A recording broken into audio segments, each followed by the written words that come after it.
नमस्कार, मैं हूं श्वेता सिंह। रात के 10 बज रहे हैं। आज तक पर आप दस्तक देख रहे हैं। अब से करीब 30 घंटे पहले देश को अपने पहले chief of defence staff general Bipin Rawat, उनकी पत्नी और अन्य 11 सैन्य अधिकारी जवानों के हेलीकॉप्टर क्रैश में खो देने की खबर मिली।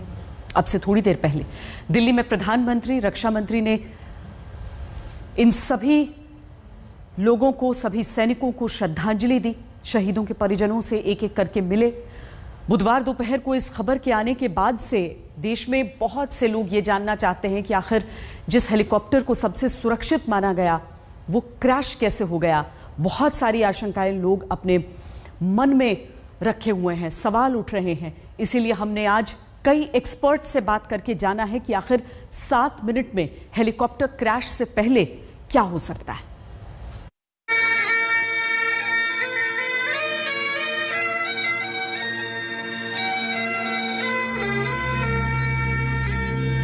मैं बड़े दुख और भारी मन से 8 दिसंबर 2021 की दोपहर में हुई मिलिट्री हेलीकॉप्टर, जिसमें भारत के प्रथम chief of defence staff general Bipin Rawat, उनकी धर्मपत्नी एवं 12 अन्य सवार थे, की दुर्घटना के दुर्भाग्यपूर्ण समाचार से अवगत कराने के लिए आप सबके बीच खड़ा हुआ।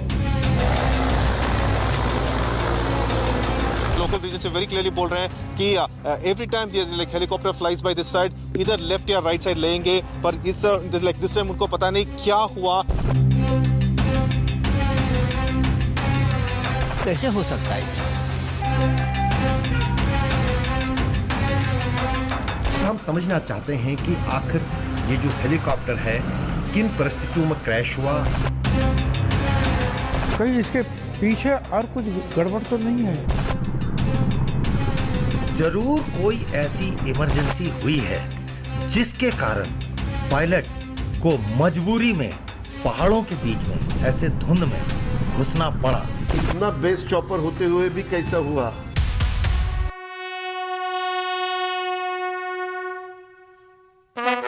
अपने कंधों पर देश की सुरक्षा की सर्वोच्च सैन्य जिम्मेदारी लेकर चलने वाले जनरल बिपिन रावत, उनकी पत्नी, अन्य जवानों के शव जब कंधों पर आ गए तो देश की आंखों में सबकी नमी है, लेकिन मन में सवालों की धुंध है। हर सवाल का जवाब अगले 36 से 72 घंटे के बीच इसी बॉक्स से मिल सकता है, जिसे सब ब्लैक बॉक्स कहते हैं। हकीकत में जो ब्लैक यानी काला नहीं, बल्कि ऑरेंज यानी नारंगी रंग का होता है। कुन्नूर में हेलीकॉप्टर क्रैश साइट से सेना के जांच अधिकारी इसी ब्लैक बॉक्स को ले जाते आपकी टीवी स्क्रीन पर दिख रहे हैं। This is a black box, ना?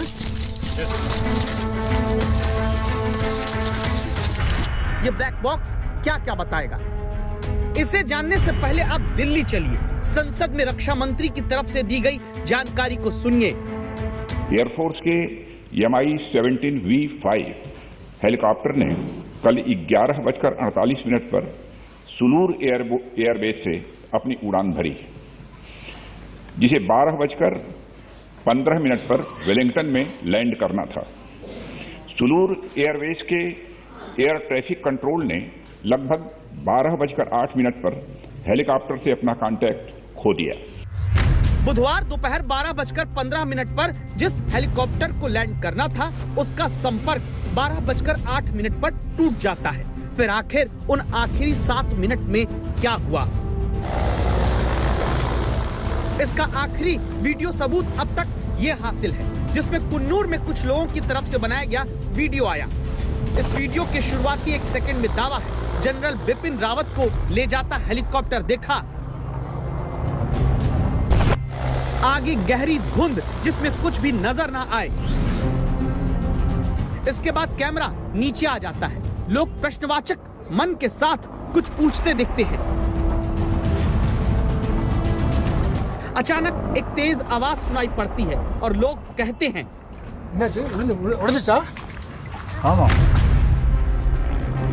धुंध के बीच दाखिल होते हेलीकॉप्टर और फिर जमीन पर नीचे आग का गोला बनकर गिरे हुए हेलीकॉप्टर के बीच ही सारे सवालों की जड़ है कि आखिर हुआ क्या। आशंकाओं के बादल सोशल मीडिया में लाखों करोड़ों लोगों के मन में है। आखिर हुआ क्या, कैसे हुआ, इसीलिए सवालों की लंबी फहरिस्त कई प्रमुख नेता भी लेकर खड़े हो जाते हैं।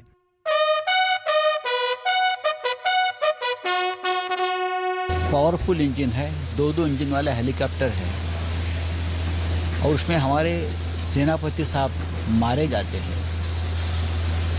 मुझे लगता है हम बोलते हैं कि हमारे डिफेंस क्षेत्र का आधुनिकीकरण हो गया है, लेकिन हमारे सेनापति ऐसे हेलीकॉप्टर में मारे जाते हैं। लोगों के मन में कुछ शंकाएं हैं। पहले सीडीएस जो तीनों दलों के ऊपर जिनकी जगह थी, तो इसका बड़ा भारी दुख जो है सब लोगों के दिल में है। और साथ साथ कुछ शंका जो है दिलों में है कि ये कैसा हो सकता है। हर शंका का समाधान करने के लिए ही ट्राई सर्विस इंक्वायरी यानी तीनों सेनाओं की तरफ से सामूहिक जांच शुरू हो गई। इस जगह से आप तक सही जानकारी पहुंचाने के लिए आज तक के संवाददाता प्रमोद राघव यहीं पर मौजूद हैं। हम अभी नीलगिरीज डिस्ट्रिक्ट में हैं और यहाँ का लोकेशन का नाम है काटेरी और जहाँ से 100 मीटर वहाँ पे जो देख रहे हैं वो है हेलीकॉप्टर क्रैश का ग्राउंड जीरो साइट। वहाँ पे अभी भी डेब्रीज पूरा सब कुछ है। वहाँ पे एयरफोर्स पर्सनल है, आर्मी पर्सनल भी है। इनफैक्ट यहाँ पे आप देख सकते हैं कि 2 आर्मी पर्सनल यहाँ इस तरह से यहाँ किसी को ना लेकिन कंप्लीटली मना कर रहे हैं वहाँ चलने तक। तमिलनाडु पुलिस भी वहाँ पे है। तमिलनाडु पुलिस का डीजीपी थी थोड़ी देर के पहले वहाँ पे आया था, वो भी चेक कर रहा है कि क्या हुआ है। लैंडिंग के समय से पहले, संपर्क टूटने के बाद, क्रैश होने के बीच तक 7 मिनट में आखिर क्या हुआ और 7 मिनट से ठीक पहले क्या हुआ का जवाब तलाशने के लिए कुन्नूर में संवाददाता प्रमोद राघव, श्रीनगर में संवाददाता अशरफ वानी जुटते हैं। MI-17 V5 हेलीकॉप्टर क्रैश हुआ है। उसे लंबे वक्त तक उड़ा चुके retired group captain Amitabh Ranjan और MI-17 V5 हेलीकॉप्टर की यूनिट की टेक्निकल टीम में अनुभव रखने वाली रिटायर्ड स्क्वाड्रन लीडर दीप्ति काला से उन जवाबों को हम खोज कर लाए जिनका सवाल है आखिर बुधवार को आखिरी 7 मिनट में क्या हुआ होगा। श्रीनगर से अशरफ वानी के साथ प्रमोद राघव, कुन्नूर आज तक। कुन्नूर के हेलीकॉप्टर क्रैश के बाद लोग पिछले साल का एक हादसा याद कर रहे हैं। बात जनवरी 2020 की है। तब ताइवान के सेना प्रमुख जो है उनकी मृत्यु भी एक हेलीकॉप्टर क्रैश में हुई थी। इस बार भारत के चीफ ऑफ डिफेंस स्टाफ समेत 14 लोग जिस हेलीकॉप्टर में सवार थे वो हेलीकॉप्टर क्रैश हो गया। हादसे का कारण तीनों सेना की संयुक्त कमेटी खोज रही है। आज तक संवाददाताओं ने भी ग्राउंड जीरो से और फिर वायुसेना की उसी B-17 V5 हेलीकॉप्टर से जुड़े रहे पायलट्स और टेक्निकल एक्सपर्ट्स से बातचीत की। जगह है कुन्नूर में हेलीकॉप्टर क्रैश साइट। आपको सामने आज तक संवाददाता प्रमोद राघव दिखते हैं। ये वीडियो दिखाने के पीछे वजह है संवाददाता के पीछे चारों तरफ छाई हुई धुंध या कोहरा कहिए।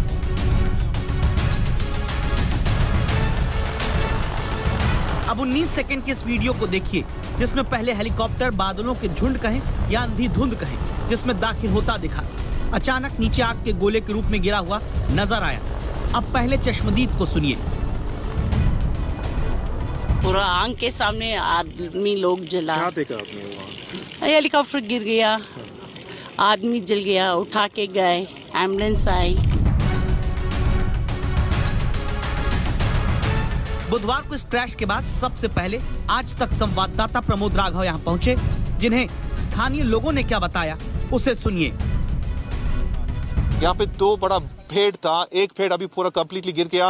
That is where the helicopter actually crash. और ये लाइक रेजिडेंट्स यहाँ लोकल रीजन से वेरी क्लियरली बोल रहे हैं कि every time like helicopter flies by this side, इधर लेफ्ट या राइट साइड लेंगे, पर लाइक दिस टाइम उनको पता नहीं क्या हुआ। और अभी जैसे देख रहे हैं हमारा भी वो पूरा का पूरा विजिबिलिटी चल गया because of the mist. And इस समय पे लाइक दिसंबर जैसा तो यहाँ पे तो बहुत ज्यादा मिस्ट होगा, एक बड़ा लाइक क्लाइमेटिक प्रॉब्लम है। पर लाइक रेजिडेंट्स बोल रहे हैं कि लाइक एयरफोर्स पर्सनल तो ऑलवेज भी केयरफुल होंगे और उनको पता था, बट दिस टाइम उनको क्या हुआ वो पता नहीं है।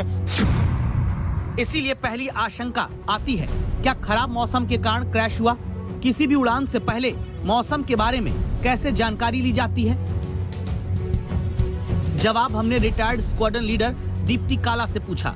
इसलिए खासकर पूछा क्योंकि दीप्ति काला खुद भी MI-17 V5 हेलीकॉप्टर की यूनिट में टेक्निकल एक्सपर्ट रही हैं, जो बताती हैं फॉग की डेंसिटी, बिकॉज इसीलिए हमारे पास मेट ऑफिसर्स होते हैं जो विजिबिलिटी बताते हैं कि कितनी विजिबिलिटी है। सो एक मिनिमम क्राइटेरिया और मैक्सिमम क्राइटेरिया होता है विजिबिलिटी का। अगर वो पूरा हो रहा है तो फ्लाइंग होगी, अगर विजिबिलिटी डाउन है तो फ्लाइंग नहीं होगी। और उन केसेस में जहाँ पे बीच में इमरजेंसी में आपका वेदर खराब होता है, तो उसके लिए भी पायलट को पता होता है कि इस सिचुएशन में उसको क्या करना है। या तो वो नियर बाय स्टेशन में लैंड करेंगे या वो एक गो अराउंड करेंगे और वेट करेंगे कि मौसम ठीक हो जाए। तो कहीं, because every now and then हर एक स्टेट से, हर एक सिटी से लिंक जहां पर भी एयर ट्रैफिक कंट्रोल्स होते हैं उनसे वार्तालाप चलती रहती है। फिर ऐसा क्या हुआ कि बुधवार को हेलीकॉप्टर क्रैश कर जाता है? देश अपने पहले चीफ ऑफ डिफेंस स्टाफ को खो देता है। दूसरी आशंका जन्म लेती है, क्या इंजन फेल होने से हेलीकॉप्टर क्रैश हुआ? जवाब तलाशने के लिए कुन्नूर से 3200 किलोमीटर दूर श्रीनगर में आज तक संवाददाता अशरफ वानी निकलते हैं। एक गेट खटखटाते हैं।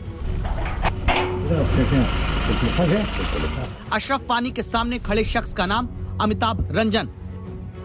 इनके पास आज तक संवाददाता क्यों आए, परिचय से समझिए।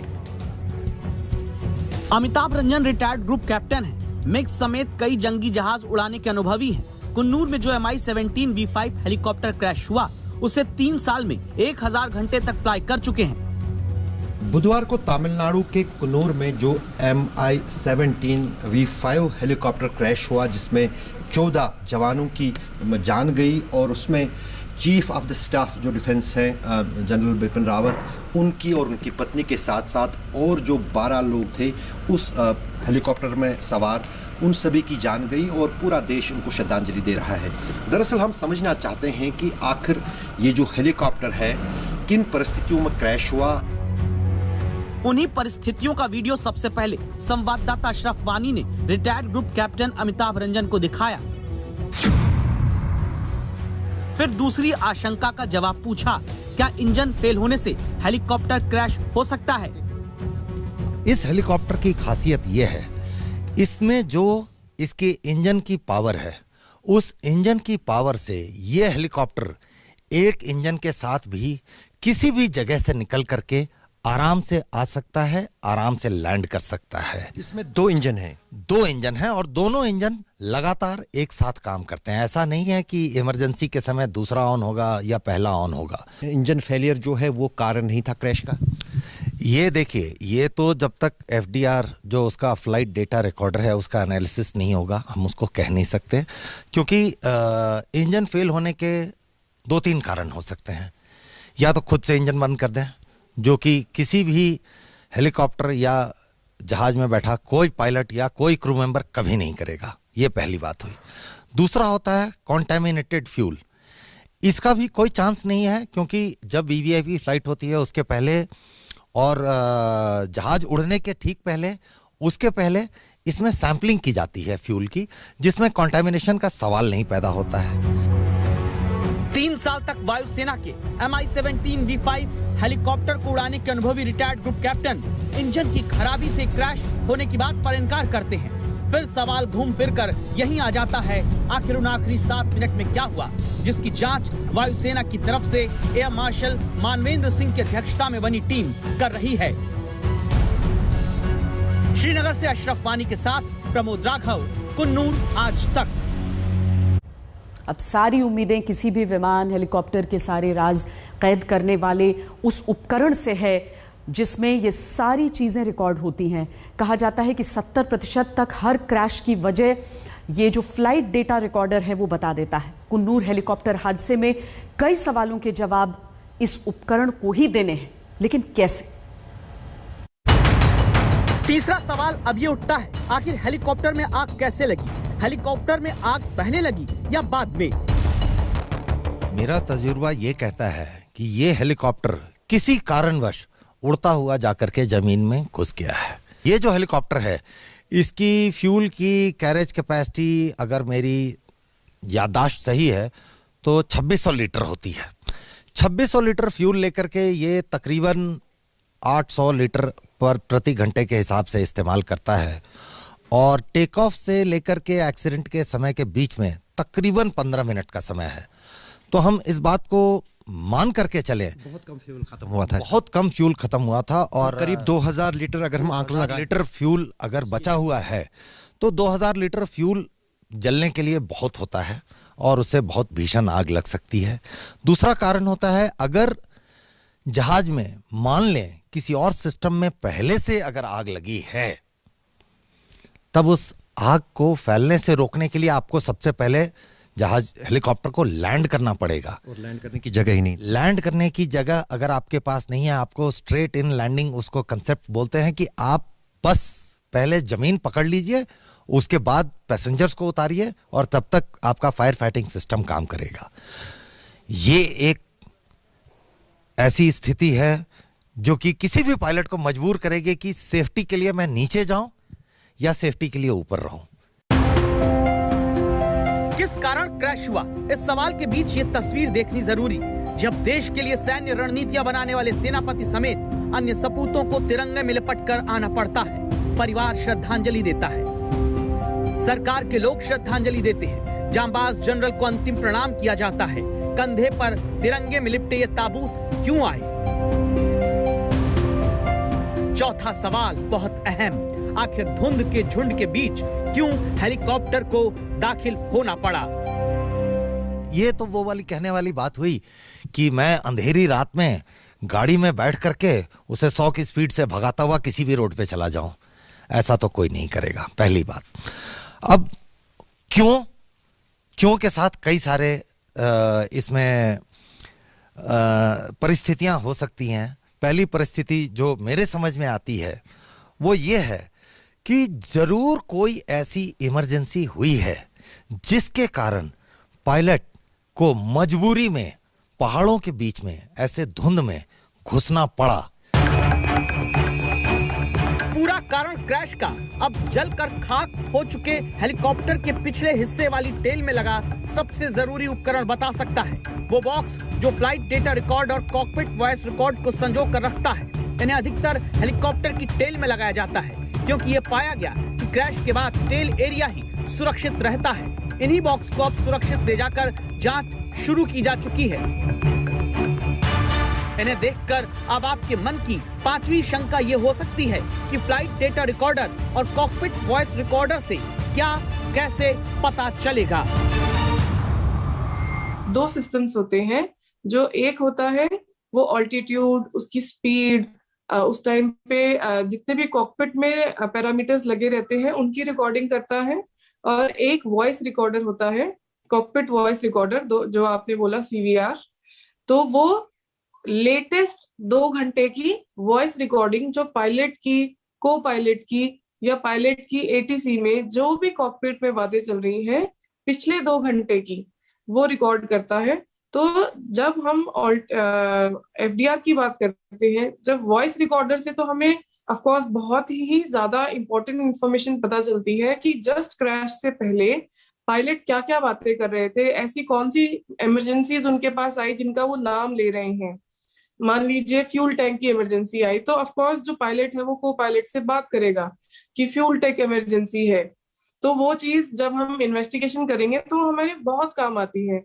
देन जो फ्लाइट डेटा रिकॉर्डर में जो नॉर्मल कॉकपिट का डेटा रिकॉर्ड हो रहा है वो दोनों हम मैच कर सकते हैं।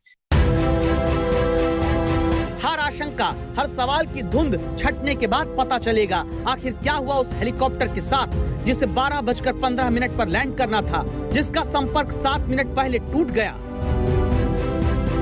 संपर्क सिर्फ एक हेलीकॉप्टर से नहीं टूटा, जांबाज जनरल, उनकी पत्नी और अन्य 12 जवानों का संपर्क 130 करोड़ देशवासियों से भी टूट गया, जिन्हें अब देश श्रद्धांजलि दे रहा है। श्रीनगर से अशरफ वानी के साथ प्रमोद राघव, कुन्नूर आज तक। एक छोटे से ब्रेक के लिए रुक रहे हैं, आप देखते रहिए आज तक।